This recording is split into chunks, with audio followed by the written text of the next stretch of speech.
Olá a todos, aqui é o professor Cláudio e hoje para darmos sequência ao nosso curso de História da Filosofia Antiga.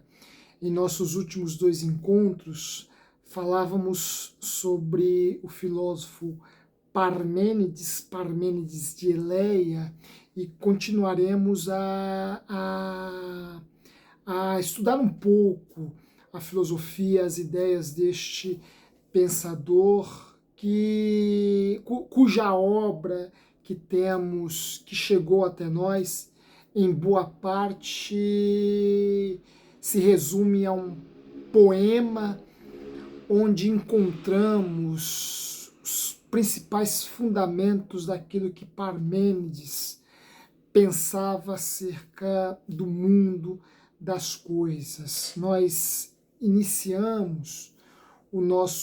introduzimos em nosso último encontro a chamada via da verdade absoluta, um caminho que a deusa,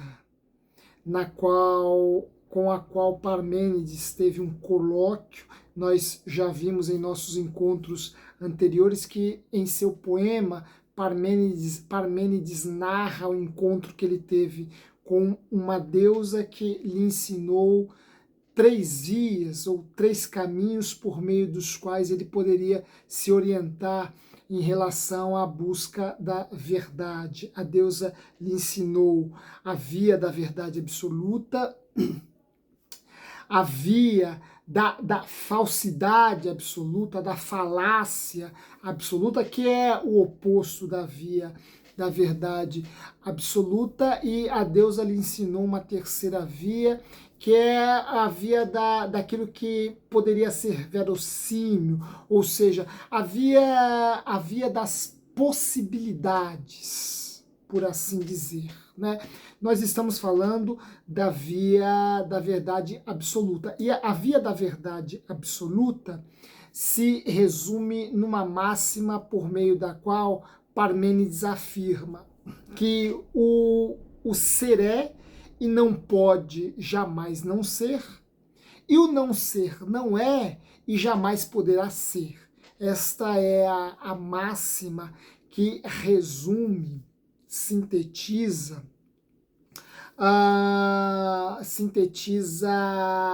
a verdade absoluta, tal qual Parmênides nola apresenta, né,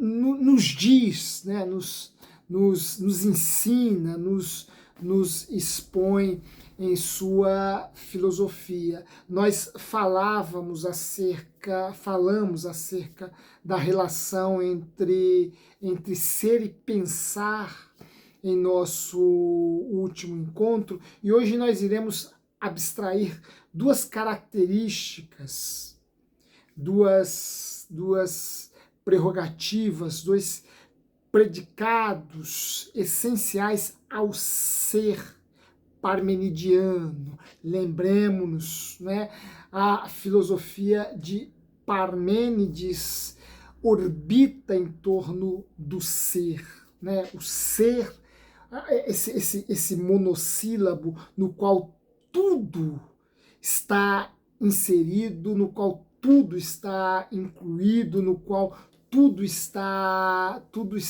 introduzido. Eu digo aos meus alunos que o ser é apenas um monossílabo no qual todo o universo nele está contido, e não apenas o universo com as coisas reais, mas também até aquilo que é irreal está contido neste monossílabo, não é?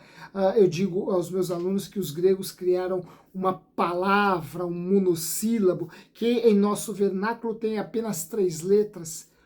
O ser, né, possui apenas 3 letras. Eu digo aos meus alunos que os gregos tiveram essa intuição genial de ter criado um monossílabo no qual tudo cabe ali dentro, né? Porque tudo tudo que existe é, né? Portanto, todas as coisas existentes e reais estão contidas no ser, estão contidas neste monossílabo, né?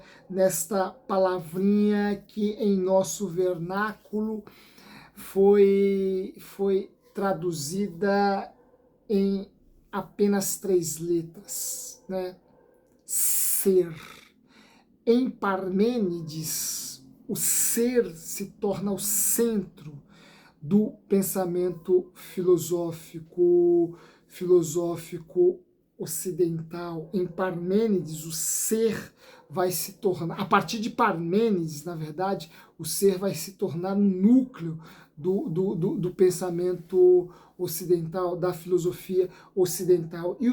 E do ser parmenidiano, nós podemos abstrair duas prerrogativas básicas, essenciais.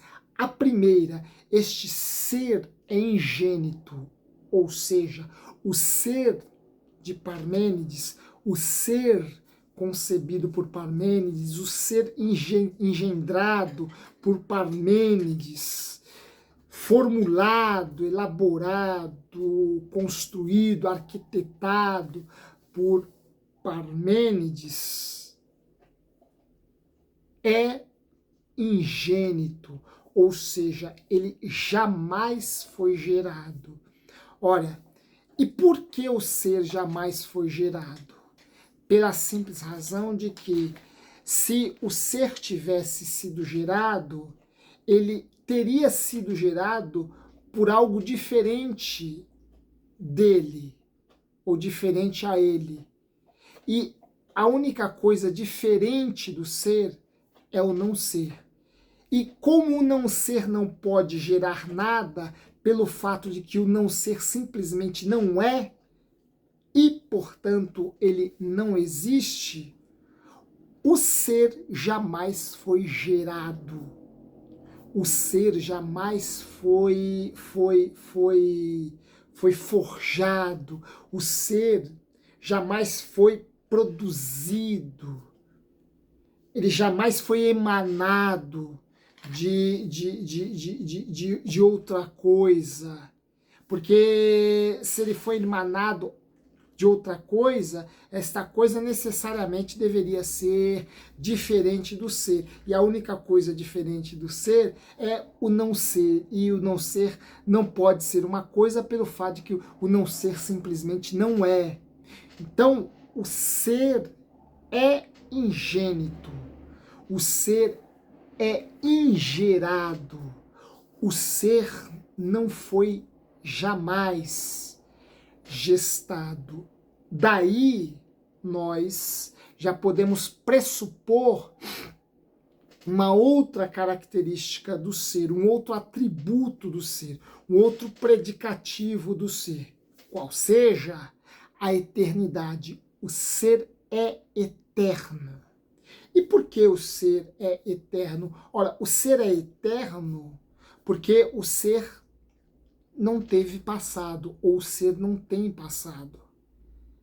Porque se o ser tivesse passado, ele teria sido. Se ele teria sido, ele não poderia ser. O ser também não tem futuro, porque se o ser tem futuro, ele vai se tornar alguma coisa. Se ele vai se tornar alguma coisa, então ele não é. Ora, se o ser não tem passado, porque se ele tivesse passado, ele teria sido, o que implica que necessariamente ele não é. E se ele tivesse futuro, ele simplesmente não era, pois ele seria. Ora, a única coisa que o ser possui é o eterno presente. O ser é simplesmente eterno, porque se ele tivesse passado, ele neste presente seria diferente daquilo que ele foi no passado. Ora, e o que o ser poderia ter sido no passado, se não o próprio ser?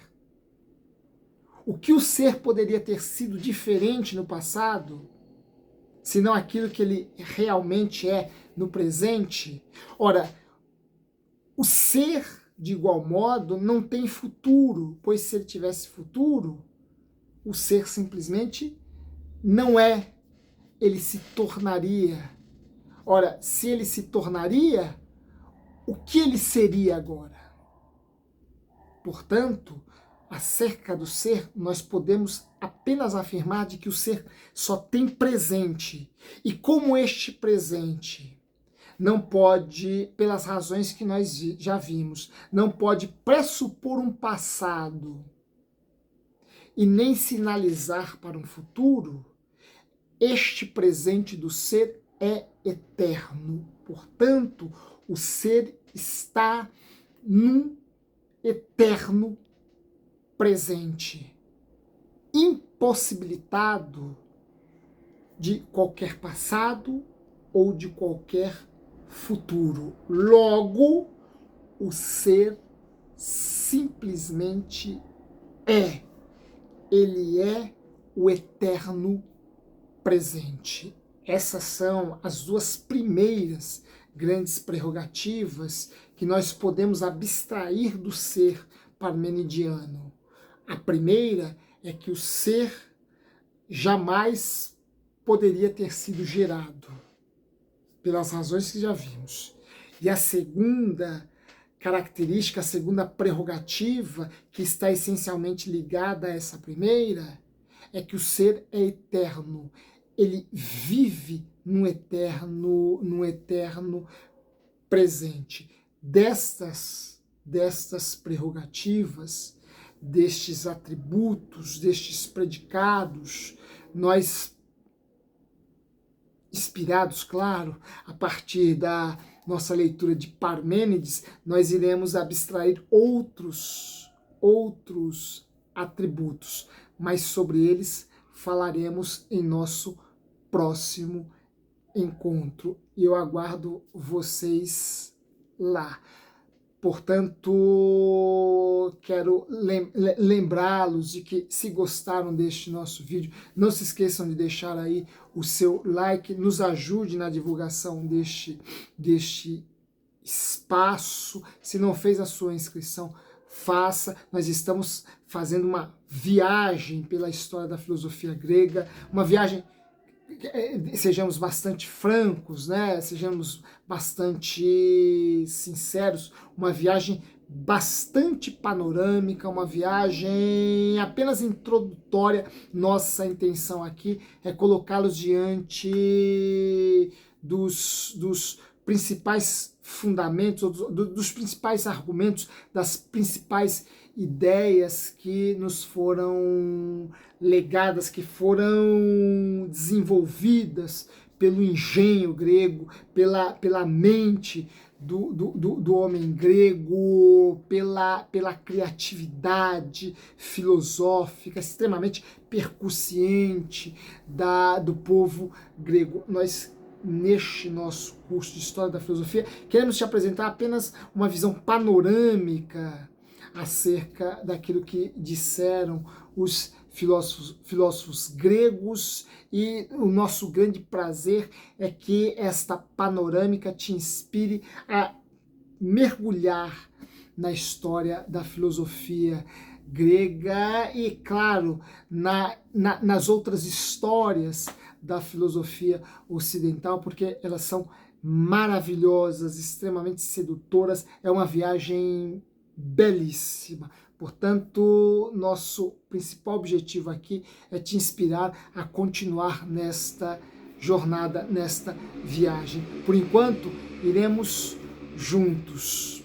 Portanto, nos ajude divulgando esse nosso espaço, faça a sua inscrição, deixa aí os seus comentários e em breve nós nos reencontraremos aqui para darmos sequência a este nosso curso de História da Filosofia grega. Um forte abraço e até lá!